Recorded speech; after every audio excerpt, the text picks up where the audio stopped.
This very interesting case took place in Medicine Bow National Forest, Wyoming. On October 25, 1974, one Carl Higdon was elk hunting in the northern section of the park. As he shot his rifle at an elk nearby, a most bizarre thing happened. The bullet traveled in slow motion, as if he had entered another dimension. It fell some 50 feet away, dropping into the snow-covered landscape. He was able to recover the bullet. He felt a strange sensation over his body. To his utter shock and amazement, he saw a humanoid entity standing nearby. The humanoid was quite tall, at over 6 feet in height.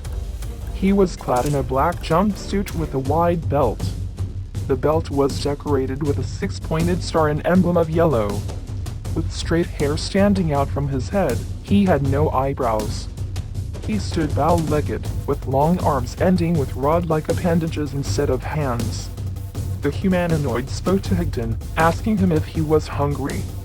The entity threw some pills to him, telling him if he took one, he would not have to eat for 4 days.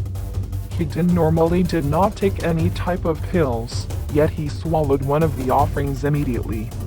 It was surmised that the entity was smart enough to realize that Higdon may have been hungry, or else he would not have been hunting elk. The alien pointed toward Higdon, and the next thing he knew, he was enclosed within a transparent apparatus, with a helmet on. Also present were 2 more humanoids, and the 5 elk he was previously stalking. The elk were in a frozen state. He was told that the aliens were traveling to their home planet, located some 163,000 light-years away. In a flash, they arrived at the distant location. Higdon described the surrounding landscape as being occupied with buildings like the Seattle Space Needle, all lit up by a sun of intense power. The brightness of the atmosphere caused Higdon's eyes to water, along with the aliens. Higdon's next remembrance was being back in Medicine Bow Park. He says that approximately 2.5 hours had elapsed since his encounter with a humanoid had begun. He was in a hysterical state, cold, and disoriented.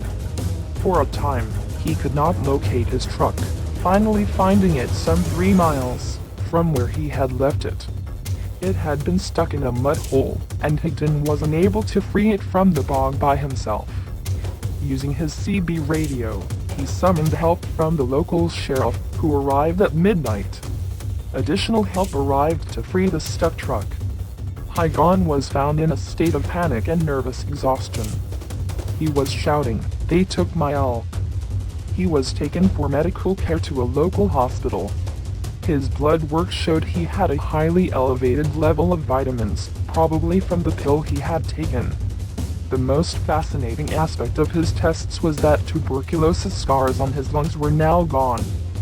Further investigation into the details surrounding the bizarre encounter revealed that Higdon's wife, along with 2 other people, had seen a red-green-white flashing light moving in the area of the sighting. The case was investigated by Dr. Leo Sprinkle, professor of psychology, University of Wyoming. Also included were Rick Kenyon and Robert Nanks, MUFO and field investigators, and Frank Burke, National Star investigator.